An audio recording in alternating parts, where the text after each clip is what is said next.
ನಾನು ಪ್ರಶ್ನೆ ಸಂಖ್ಯೆ 375 ಉಪಮುಖ್ಯಮಂತ್ರಿಗಳಲ್ಲಿ ಕೇಳಲಿಕ್ಕೆ ಬಯಸ್ತಾ ಇದ್ದೇನೆ. ಉಪಮುಖ್ಯಮಂತ್ರಿ ಅವರು ಯತ್ನಾಳ್ ಅಧ್ಯಕ್ಷರೇ, ಉತ್ತರವನ್ನ ಸಂಪೂರ್ಣವಾಗಿ ಅವರು ಒದಗಿಸಿಕೊಟ್ಟಿದ್ದಾರೆ. ಅಧ್ಯಕ್ಷರೇ, ಇವತ್ತು ಕೃಷ್ಣಾ ಮೇಲ್ದಂಡೆ ಯೋಜನೆ ನಮ್ಮ ದೇಶದ 2ನೇ ದೊಡ್ಡ ನೀರಾವರಿ ಯೋಜನೆ.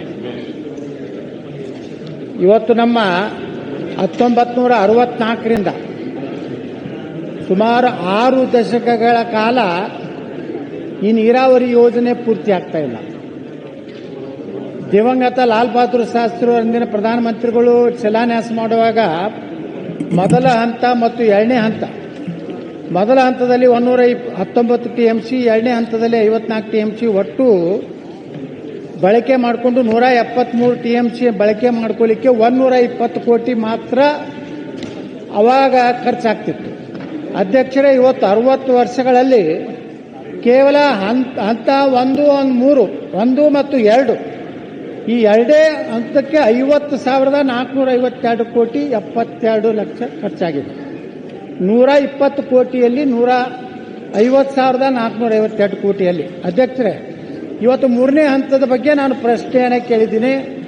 ನೀವು ಪರಿಹಾರ ಎಷ್ಟು ಕೊಡ್ತೀನಿ ಅನ್ನುವಂಥದ್ದನ್ನು ಈಗಾಗಲೇ ಸಚಿವರು ಹೇಳಿದಂತೆ ಇವತ್ತು ನಮ್ಮ ಇಡೀ 524.6 ಈ ಎತ್ತರ ಆಗಬೇಕಾದ್ರೆ ಒಟ್ಟು ಮುಳುಗಡೆ ಜಮೀನು ನೀರಾವರಿ ಏನು ಬ್ಯಾಕ್ ವಾಟರ್ ಸಲುವಾಗಿರುವಂತಹದ್ದು 75,563, ಪುನರ್ವಸತಿ ಕೇಂದ್ರಗಳಿಗೆ ಸನ್ಮಾನ್ಯಾಧ್ಯಕ್ಷರೇ 6,467, ಕಾಲುವೆಗಳ ನಿರ್ಮಾಣಕ್ಕೆ 51,837 ಎಕರೆ, 1,33,867 ಎಕರೆ ಸ್ವಾಧೀನ ಮಾಡ್ಕೋಬೇಕಾಗಿದೆ.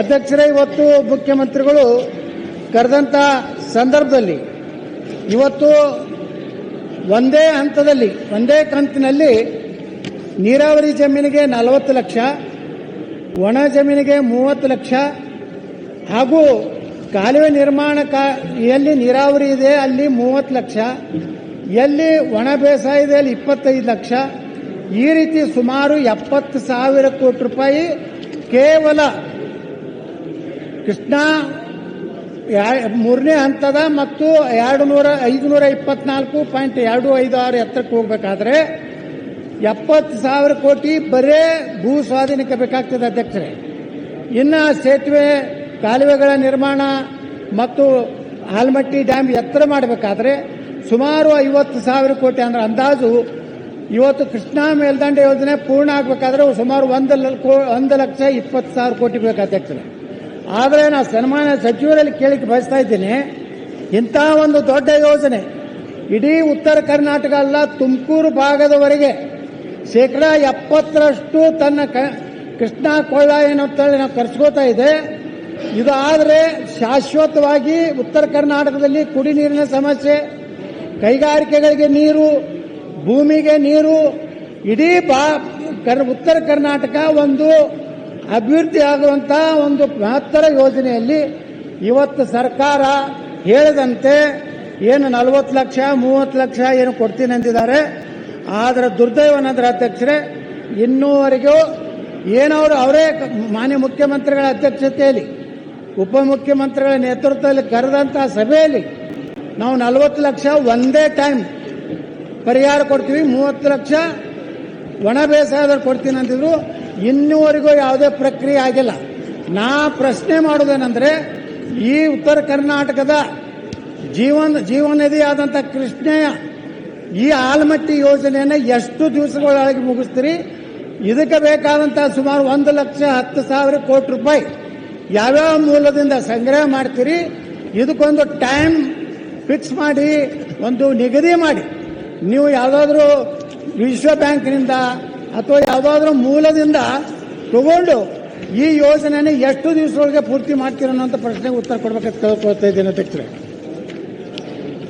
ಅಧ್ಯಕ್ಷರೇ, ಹಿರಿಯ ಶಾಸಕರಂತ ಬಸವಗೌಡ ಪಾಟೀಲ್ ಯತ್ನಾಳ್ರವರು ನಮ್ಮ ಸರ್ಕಾರದ ಬಹಳ ದೂರದೃಷ್ಟಿಯ ಯೋಜನೆಯ ಬಗ್ಗೆ ಚರ್ಚೆ ಮಾಡಿದ್ದಾರೆ. ಬಹುಶಃ ನಮ್ಮ ಸರ್ಕಾರ ನಾವು ಬಂದ್ಮೇಲೆ ಸಿದ್ದರಾಮಯ್ಯನವರು ನಾವು ಎಲ್ಲ ಕೂತ್ಕೊಂಡು ಈ ತೀರ್ಮಾನ ನಾವೇನು ತೆಗೆದುಕೊಂಡಿದ್ದೇವೆ.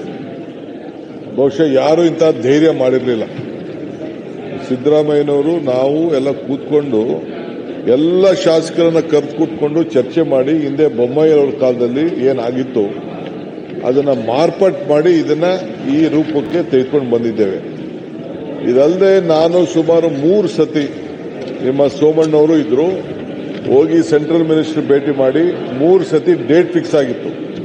ಡೇಟ್ ಫಿಕ್ಸ್ ಆದಂತ ಸಂದರ್ಭದಲ್ಲಿ ಒಂದ್ಸತಿ ಮಹಾರಾಷ್ಟ್ರದವರು ಅವಾರ್ಡ್ ಆಗಬೇಕು ಅಂತ, ಫಸ್ಟ್ ಅವಾರ್ಡ್ ಮಾಡಿಸ್ಬೇಕು ಅಂತ, ಅವಾರ್ಡ್ ಮಾಡೋದನ್ನ 2013ರಿಂದ ಇವತ್ತರೆಗೂ ಅವಾರ್ಡ್ ಪಾಸ್ ಮಾಡ್ತಾ ಇಲ್ಲ. ಅವಾರ್ಡ್ ಆಗಬೇಕು ಅಂತೇಳಿ ನಾವು ಪ್ರಯತ್ನ ಮಾಡಿ ಕೊನೆಗೆ ಒಂದ್ಸತಿ ಮಹಾರಾಷ್ಟ್ರದವರು ಅಡ್ಡ ಹಾಕಿದ್ರು. 2ನೇ ಸತಿ ನಾನಿಲ್ಲಿ ದಾಖಲೆ ಹೇಳ್ತಾ ಇದ್ದೀನಿ, 2ನೇ ಸತಿ ಆಂಧ್ರ ಪ್ರದೇಶ ಅವರು ಇದನ್ನ ನಿಲ್ಲಿಸಿದ್ರು. ಮತ್ತೆ ಮಿನಿಸ್ಟರ್ ನನಗೆ ಬರೆದಿದ್ದಾರೆ, ಕೆಲವರು ಕಾರಣಾಂತರದಿಂದ ನಾನು ಮುಂದೂಡಿದ್ದೀನಿ ಅಂತೇಳಿ ತಿಳಿಸಿದ್ದಾರೆ. ನಾವು ಇದಕ್ಕೆ ಬದ್ಧವಾಗಿದ್ದೇವೆ. ಎಲ್ಲಾರು ದುಡ್ಡು ತರ್ತೀವೋ ಏನ್ ಮಾಡ್ತೀವೋ ಅದಕ್ಕೆಲ್ಲ ಈಗಾಗಲೇ ನಾವು ಪ್ಲಾನ್ ಆಫ್ ಆಕ್ಷನ್ ಹಾಕೊಂಡಿದ್ದೀವಿ. ವರ್ಷಕ್ಕೆ 15,000, 17,000, 20,000 ಕೊಡಬೇಕು, ಈ 70,000 ಕೋಟಿ ರೂಪಾಯಿಲಿ ಅಂತೇಳಿ ಒಂದು 3-4 ವರ್ಷದಲ್ಲಿ ಲ್ಯಾಂಡ್ ಅಕ್ವಿಷನ್ ಮಾಡಬೇಕು ಅಂತ ಹೊರಟುಬಿಟ್ಟಿದ್ದೀವಿ. ಮುಂದಕ್ಕೆ ಈಗಾಗಲೇ ಕೆಲವು ಕೆಲಸಗಳು ಕೂಡ ಕೆಲವು ಕಡೆ ಪ್ರಾರಂಭ ಆಗ್ತಾ ಇದೆ. ತಮಗೆ ನಾನು ಹೇಳೋದು, ತಮ್ಮ ಏನು ಒತ್ತಡ ಏನಿದೆ, ತಾವೆಲ್ಲ ನಾವು ಬಹಳ ಡೆಲ್ಲಿಯಿಂದ ಒತ್ತಡ ನಮ್ದಿಗೆಲ್ಲ ಇದಾರೆ ಸ್ನೇಹಿತರು ಅಂತ ಹೇಳಿದಿರಲ್ಲ, ಹೇಳ್ಬಿಟ್ಟು ಈ ಅವಾರ್ಡ್ ನ ಪಾಸ್ ಮಾಡಿಸಿ ಕೂಡಲೇ ಇದನ್ನ ಸಾಲನೋ ಸೋಲನೋ ತಂದು ಏನೋ ಮಾಡಿ ಯಾವ್ದಾದ್ರು ಸ್ಕೀಮ್ ಕ್ರಿಯೇಟ್ ಮಾಡಿ ಈ ಪ್ರಾಜೆಕ್ಟ್ ನ ಆದಷ್ಟು ಜಲ್ದಿ ಮುಗಿಸಕ್ಕೆ ನಾವು ಪ್ರಯತ್ನ ಮಾಡೋಣ. ಅಧ್ಯಕ್ಷರೇ,